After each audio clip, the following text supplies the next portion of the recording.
1. This is going to be a tough play. Bryant, the Cavs with the right size. James catches, puts up a three. Won't go. Rebound box. Back out to Allen. His three-pointer. Bang! Tie game!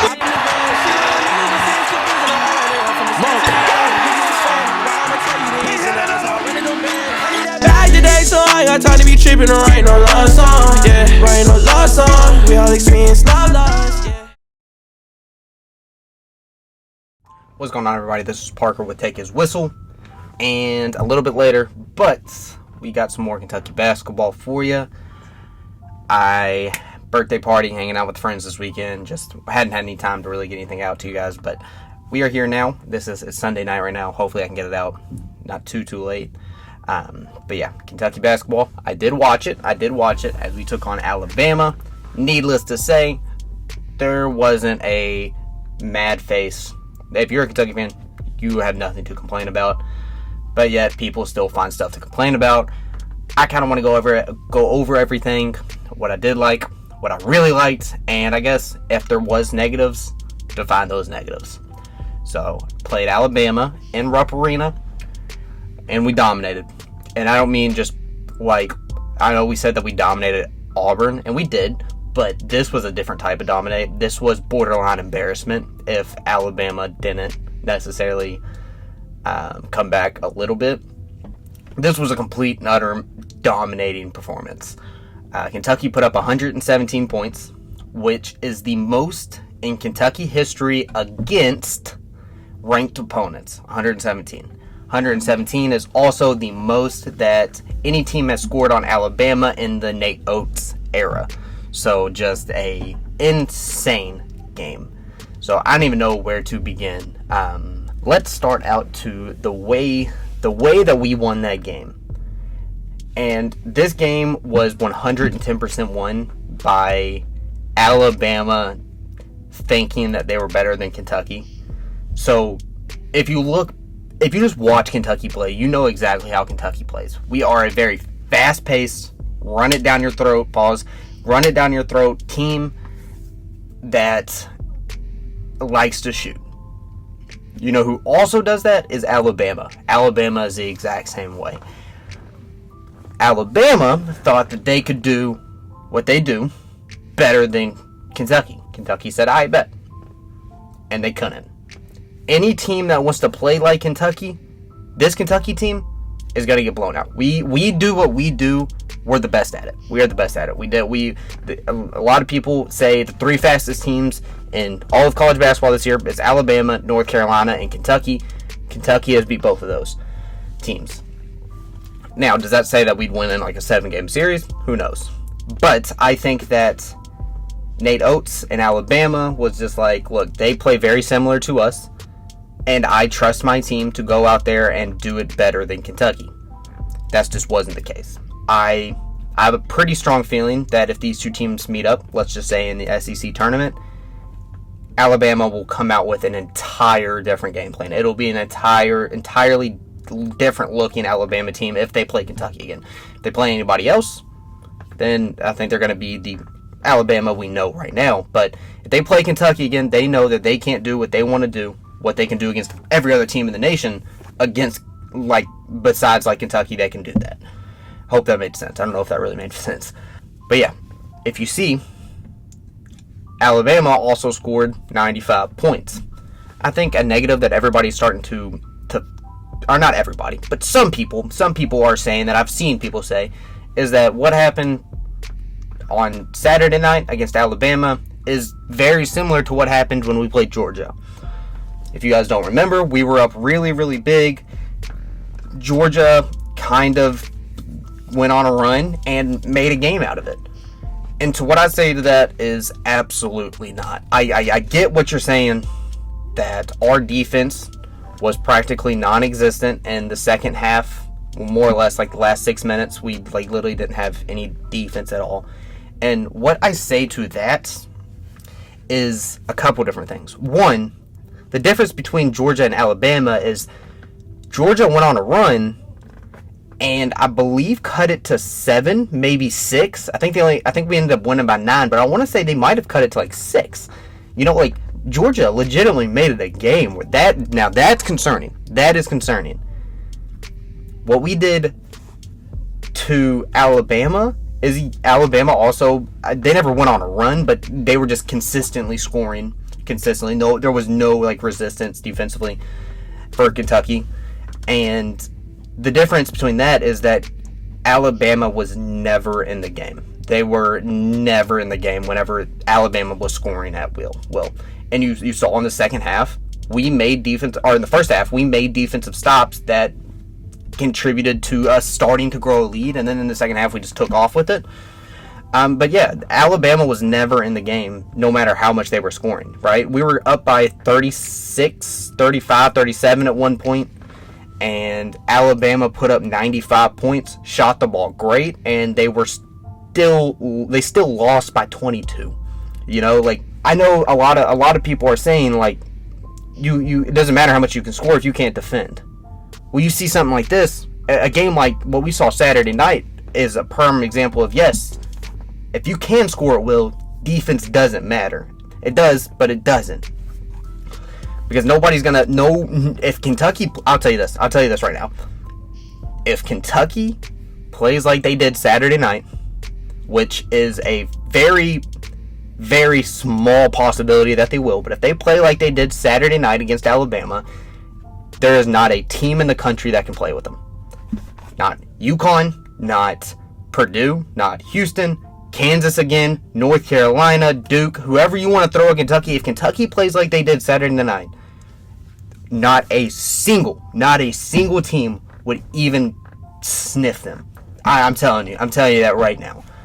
The thing is there's almost, it's not possible. Kentucky is not going to put up 117 points every single game for the rest of the season. It's not going to happen. And I guess another thing, which is, well, I'll give him his roses here in a minute. The big man that played the most was Big Z. Big Z played the most. And like I said, I'll give him his roses in a minute. He played phenomenal. But obviously, Big Z has some major issues defensively. Ugo is not as much of an offensive threat as he is a defensive threat. He's definitely in there for defensive purposes, which he does great at. But Big Z is the exact opposite. He can be good on offense, terrible on defense.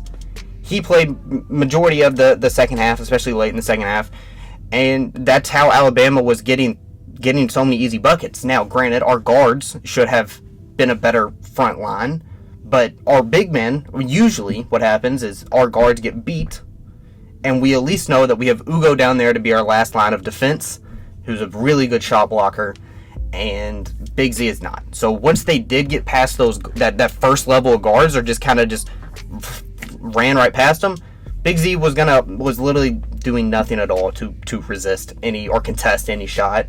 And so that's how they were getting so many easy buckets. I think if Ugo played most of the time, Alabama struggles to even hit 80, in my opinion. But with that, let's talk about Big Z. He wasn't the star of the show, but he was phenomenal. And I said it as I was watching the game. We put Big Z in fairly early in the game, and I'm like, here we go. And exactly what I thought was going to happen. He's getting lost on offense. He's zero help defensively, and I'm like, Cal, you got to pull this man. This man's got to go. He put Ugo back in, put Bradshaw back in. Bradshaw at least is a better defender than Big Z, and I was just like, please put anybody else in Big Z. I love him. He seems like a really good kid, but he is just not ready for these big time moments, these big time games. And I ate my words. I'll be the first to admit it. I completely ate my words. Z put up 18 points, grabbed 5 boards, I think a block or 2, and hit a 3-pointer. And had a couple crazy dunks as well. He had one dunk that was just beautiful. It was a beautiful lob. I'll see if I can try to find the video of it. But an absolute beautiful lob for Big Z that just dunked right over an Alabama player. Yeah, I ate my words. He looked great. He looked absolutely great. And now it's all said and done. You can say what you want now. It's over, and people will. But I see what Cal's doing, and it's pretty obvious if you know what you're looking for.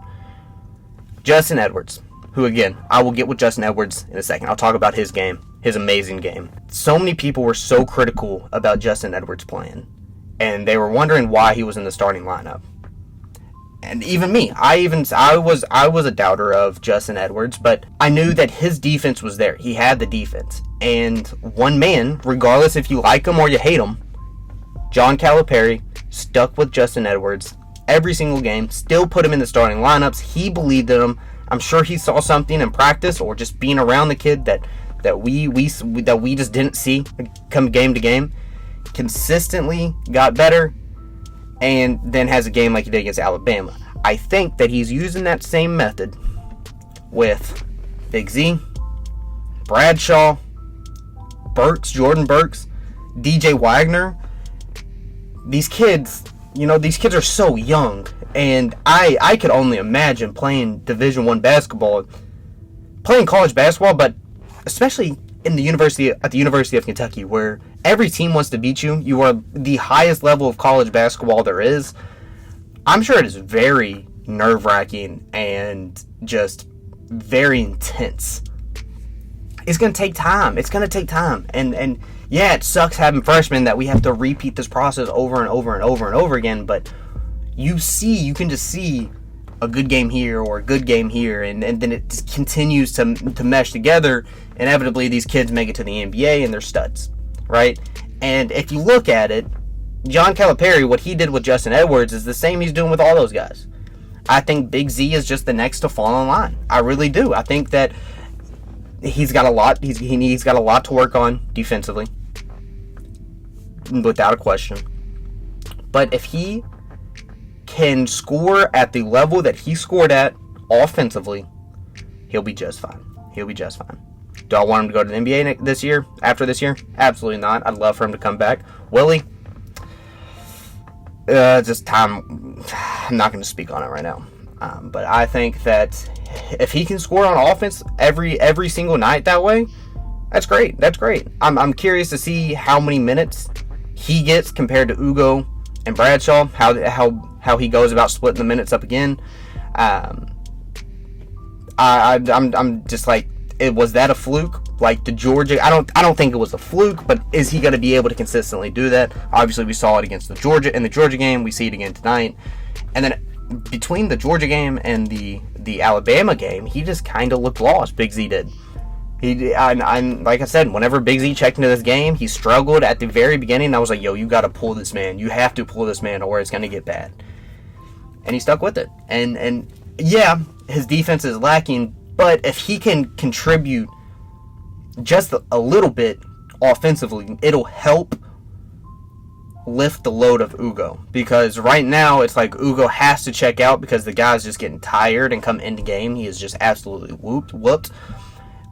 If Big Z comes in, he can give Ugo a break and somewhat limit the damage. He's not going to necessarily be a help defensively, but he is going to at least help if he can score some buckets.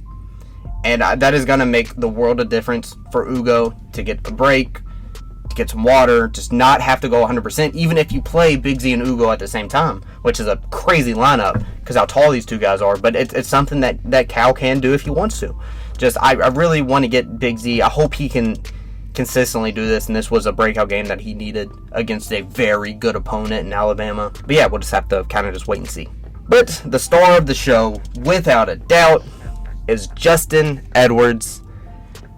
I don't even know where to begin with this man. Put up 28 points, grabbed 5 boards, 2 points. 28 points, 5 rebounds, 2 assists. I'm so sorry. But he also, more importantly, shot 10 for 10. 10 for 10 on the field and 4 of 4 from 3. Absolute craziness. Like, you know what's funny? When we played Ole Miss, I said that Justin Edwards was having a legacy game. And I was joking. I was clearly joking. What we saw Saturday night was the definition of a legacy game. Justin Edwards had the legacy game of his life. Didn't miss a shot, was hitting 3 points. I will say this, he did miss a shot. It was a free throw. He shot, I believe, 4 or 5 from the free throw line. So he didn't miss a shot. But from the field, 3-pointer, ice cold. He couldn't miss, bro. That dude just couldn't miss. And I genuinely just think all it comes down to is Edwards said it himself. It was hard. It was hard adjusting from high school AAU to Kentucky basketball. And all the credit, in my opinion, has to go to John Calipari. He was the one that really settled him in and was able to get him that confidence that he needs. And like I said about Big Z, if Justin Edwards can do half of what he did Saturday night, just another piece. The defense is there for Edwards, but if he can score like half that offensively, oh my gosh, we are just that much of a scarier team, And Cal even ran him. He ran him at the 4 with the Z, and he's a guy that can handle the ball, play outside. I don't know, man. I don't know. It's such a weird. I love this team. I love this team so much, and I look at our record, and see that we have 8 losses, and I'm like, how? And I don't know if it's genuinely because I just really love this team, but this team has so many weapons. Every single person is a weapon, whether it's offensively or defensively. You have people that just obviously Trey Mitchell didn't play, but Trey Mitchell and I think DJ, even though DJ has kind of struggled shooting the ball and offensively the past 2 games really, and Reed Shepherd, none of those guys necessarily are going to be the ones to go off for 20, 30 points, but those 3 guys are the ones to hold the glue. Now Trey Mitchell and Reed have gone off offensively if they needed to, but they're not. I don't expect them to do that. But those 3 guys are the glue of this team, and everybody else is just falling into place perfectly, absolutely perfectly. And I said it about Rob, as this game was just getting unreal, dude. And by far my favorite moment of the game was I'll try to find the clip for this as well. But Reed tipped the ball gets thrown up. Reed gets an easy dunk, comes right down the floor. Kentucky gets another steal, comes down in transition. Justin Edwards shoots the ball, gets fouled. I'm like, if this goes, there's no way this shot goes in, and it goes in. I'm like, holy moly, it was crazy. But what I loved about Rob is he was fairly quiet, and I'm like, that was one thing. I'm like, dude, everybody's going off, Big Z's going off. Edwards is going off. Reeves is going off. Everybody's playing so good. Every shot's going in. But yet Dillingham, who was the hero, somewhat of the hero, the Kentucky hero against LSU, has been so quiet, And then he just proceeds to go off. I think he hits back-to-back threes, a couple layups, a couple free throws, and just like that, Rob finishes with 16 points. And you're like, that was what I was concerned about. I was concerned, I love that our whole team is going off, but I would really love if our whole team plus Rob was going off. Everybody just had that one signature game. And I think we got it. We didn't have to rely on one person. We, like against LSU, it was Reeves in the first half. It was Dillingham in the second half. We didn't have to rely on something like that. And it's exciting. At the end of the day, it's exciting. We have Mississippi State on Tuesday, I believe. I could be wrong. It could be Wednesday, but I believe it's Tuesday. We have Mississippi State at Mississippi State. Now, I have watched every game this year besides Kentucky playing Mississippi State. I know that we beat them. I also know that Mississippi State beat Tennessee, and they're in the hunt for to make the tournament. So there is a lot in the line for, both teams really, but especially Mississippi State. But I did not watch that first game, so I'm curious to see how Mississippi State looks. I have not watched them at all this year. Hey, this is, if there is a Kentucky player or coach or whoever listening to this, this is the exact same scenario that we saw against LSU, right? Now, Mississippi State is better than LSU, but you are going into a team that you are much better than. At their place, it is going to be rowdy. It always is against Kentucky. We have so much to play for right now. We are trying to get one of those last 4 spots in the SEC to get a double bye. There is so much in the line. I am just hoping that, I know Cal knows it. I'm hoping these players know it. If there is a Kentucky fan or anybody that supports Kentucky in the Starksville, Mississippi area, please go to this game. Give these boys as much support as possible. Obviously, it's not a must-win, but it's a must-win. I think that we could potentially get one of those top 4 seeds in the tournament or in the SEC if I was saying we have to win out, but I know this Alabama win is huge, and some teams still have to play each other that are going to be exciting, especially Tennessee. Tennessee has an absolute gauntlet to end their schedule. I'll see if I can find what their schedule is, but they have an absolute gauntlet to end their season. So there could be some stuff to go away. I feel like winning out is definitely the safe option. I think if we win out, we get a top four seed no matter what. But I think we potentially could if we lose one out of the next 4. Which means we also have to go to Tennessee and play Tennessee again. So that's a tough game, but this game is very important. This is like I said, it's not a must-win, but it's a must-win, if that makes any sense. But other than that, that's going to do it. Like I said, Kentucky rolls over the Roll Tide. Alabama, you can stick to football. Let Kentucky have basketball. Mutual agreement. I think everybody will be happy in that trade. I think Kentucky and Alabama fans will be okay with that trade. You guys take football, we take basketball. Fair deal. But my name is Parker with Take His Whistle, and we will see you after the Mississippi State game. Peace.